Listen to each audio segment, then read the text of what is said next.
Ini adalah sebuah kisah tentang pertemuan dua tokoh besar dalam Islam, yaitu antara Dajjal dan Nabiullah Khidir alaihissalam.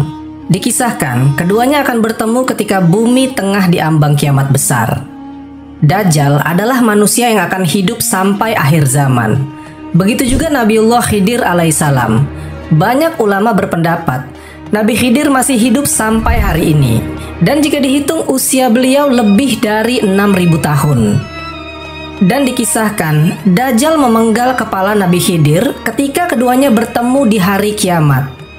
Lalu, bagaimanakah kisahnya? Untuk itu, di video kali ini kita akan membahas tentang kisah pertemuan Nabi Khidir dan Dajjal di akhir zaman. Assalamualaikum warahmatullahi wabarakatuh. Sepanjang sejarah kehidupan manusia, dari Nabi Adam hingga hari kiamat nanti, hanya Dajjal lah yang memiliki kemampuan menipu dan membuat fitnah terbesar sepanjang sejarah. Sampai-sampai Nabi SAW pernah bersabda, tidak ada satupun makhluk sejak Adam diciptakan hingga terjadinya kiamat yang fitnahnya lebih besar dari Dajjal. Hadis riwayat Muslim. Jika Dajjal sudah muncul, artinya saat itu bumi telah diambang kiamat kubro atau kiamat besar. Saat ini, Dajjal sedang dipenjara di suatu pulau dan menunggu untuk keluar. Tahu nggak teman-teman, apa yang ditunggu Dajjal ini? Dajjal ini menunggu bumi kita ini akan terjadi musim kemarau parah selama 3 tahun. Ini bukanlah musim kemarau seperti sekarang-sekarang ini. Saat itu adalah masa yang sangat sulit teman-teman. Tanaman gagal panen, hewan ternak pula banyak yang mati. Secara tak ada air sama sekali yang menetes ke bumi. Tanah menjadi luar biasa kering dan tentunya suhu menjadi sangat panas. Pada tahun pertama musim kemarau, Allah Subhanahu wa Ta'ala perintahkan langit untuk menahan sepertiga dari hujan dan perintahkan bumi untuk menahan sepertiga tanamannya untuk panen dan berbuah. Kemudian di tahun kedua malah lebih parah. 2/3 air hujan dan tanaman pun ditahan. Dan di tahun ketiga, seluruh air dan tanaman ditahan. Setetes pun hujan tak akan turun pada tahun itu. Dan tak ada satupun tanaman di dunia ini yang berbuah. Pastinya ketika itu populasi hewan ternak akan menipis, bahkan mungkin akan habis. Pada saat itulah, manusia akan betul-betul merasa kelaparan dan kesusahan yang teramat sangat. Kemudian pada saat itu pula, rantai setinggi 46 meter yang mengikat Dajjal akan terlepas. Lalu, Dajjal akan keluar di suatu tempat yang bernama Isfahan. Kalau kita lihat di peta modern sekarang, tempat itu berada di negara Iran. Nanti, pas Dajjal ini pertama-tama keluar, dia akan mengaku sebagai orang soleh. Kemudian banyaklah pengikut dia, termasuk orang-orang Islam. Karena saat itu, Dajjal ini melakukan suatu perjalanan. Maksudnya, dia tidak diam di Isfahan setelah muncul. Tak lama dari itu pun, Dajjal mengaku sebagai nabi. Dan pada saat dia mengaku nabi, maka orang-orang Islam banyak yang meninggalkannya. Setelah perjalanan Dajjal sampai ke sebuah daerah yang bernama Kalah, yang berada di wilayah antara Irak dan Syam, barulah saat itu dia mengaku sebagai Tuhan pemilik surga dan neraka. Ada setidaknya 7 golongan yang ikut Dajjal pada saat itu, yaitu orang-orang Yahudi, pelaku bid'ah, setan dari bangsa jin, kaum Khawarij atau kelompok yang mudah mengkafirkan orang lain, kemudian budak hawa nafsu, orang-orang yang biasa melakukan maksiat, dan yang terakhir wanita akhir zaman, alias wanita yang punya keimanan setipis kertas. Buat para wanita agak bahaya nih teman-teman, karena pada saat itu terjadi kekeringan atau kemarau, dan hanya Dajjal lah yang sanggup menurunkan hujan. Makanya wanita-wanita yang tak tahan dengan cuaca lebih memilih ikut Dajjal daripada dia harus mati kehausan. Nabi SAW pernah bersabda, Dajjal akan turun ke Mirkonah, dan mayoritas pengikutnya adalah kaum wanita. Sampai-sampai ada seorang yang pergi ke istrinya, ibunya, putrinya, saudarinya, dan bibinya. Kemudian mengikat mereka karena khawatir keluar menuju Dajjal. Hadis riwayat Ahmad. Teman-temanku seiman, ketika itu Dajjal akan sibuk dengan perjalanannya ke sana kemari. Sampai-sampai diriwayatkan tak ada satupun tempat yang tak dimasuki Dajjal. Jadi seluruh pelosok-pelosok negeri akan didatangi Dajjal untuk dia menebar fitnah sekaligus mencari pengikut.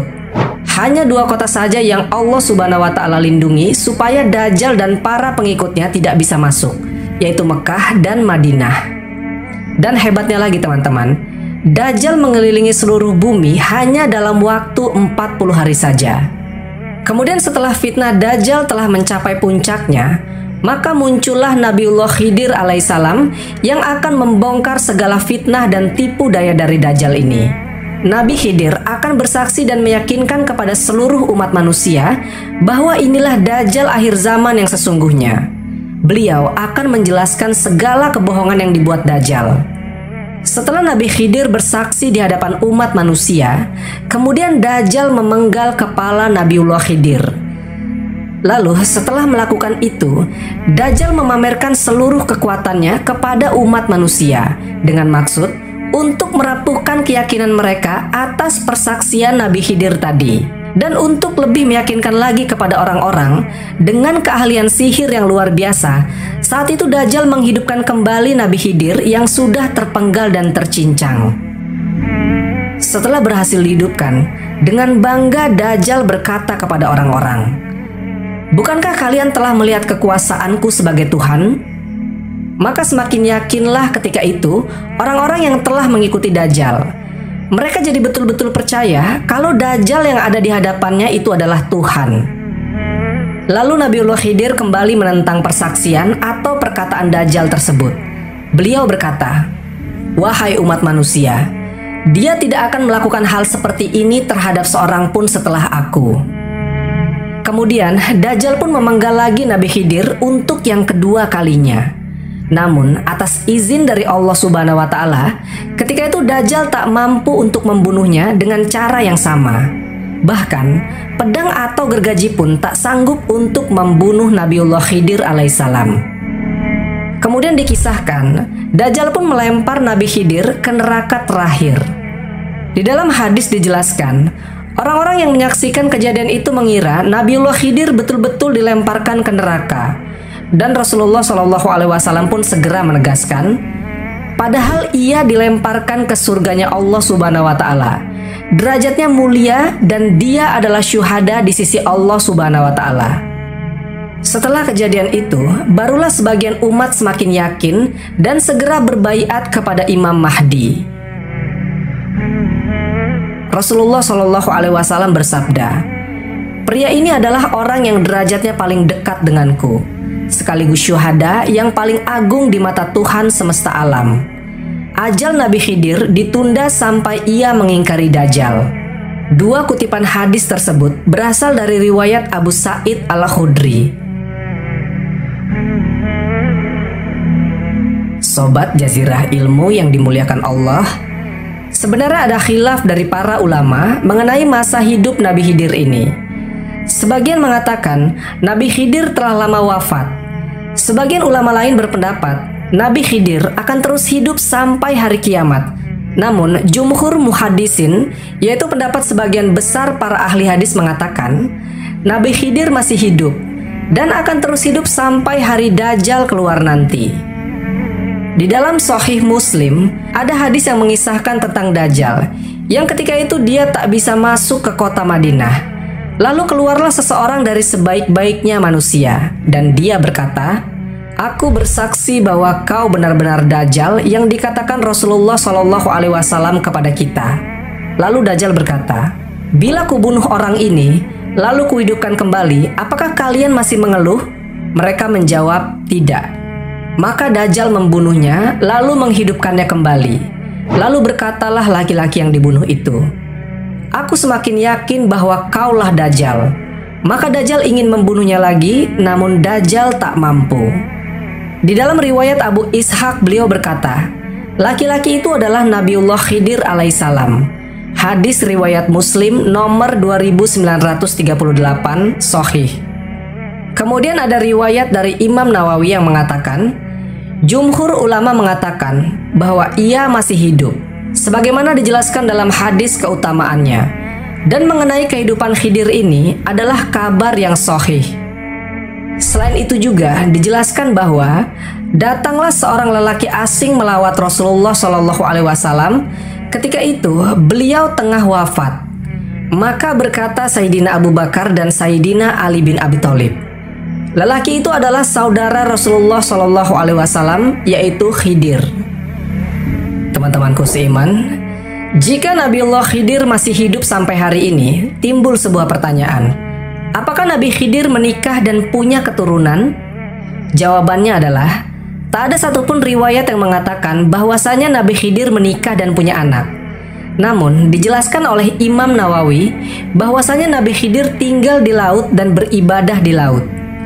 Imam Nawawi berpendapat demikian berdasarkan dari isi surat Al-Kahfi yang mengisahkan Nabi Musa bertemu Khidir yang sedang beribadah di tengah laut. Dan ada beberapa kisah para waliullah, orang-orang soleh dan ulama, ada yang pernah berjumpa dengan Nabiullah Khidir alaihissalam. Memang kita tidak diharuskan untuk percaya, namun semua itu bukanlah suatu hal yang mustahil. Sebagian ulama juga menjelaskan bahwasanya ciri-ciri Nabi Khidir adalah beliau memiliki ibu jari yang tak bertulang. Dan memang tanda beliau demikian sejak lahir. Wallahu a'lam bishawab. Jadi itulah kisah pertemuan Nabi Khidir dan Dajjal di akhir zaman. Semoga kisah ini bermanfaat. Lebih dan kurangnya mohon dimaafkan. Yang benar datangnya dari Allah Subhanahu wa Ta'ala. Khilaf atau keliru itu datangnya dari saya pribadi sebagai manusia biasa. Sampai ketemu di kisah-kisah seru yang penuh makna selanjutnya. Saya akhiri. Wassalamualaikum warahmatullahi wabarakatuh.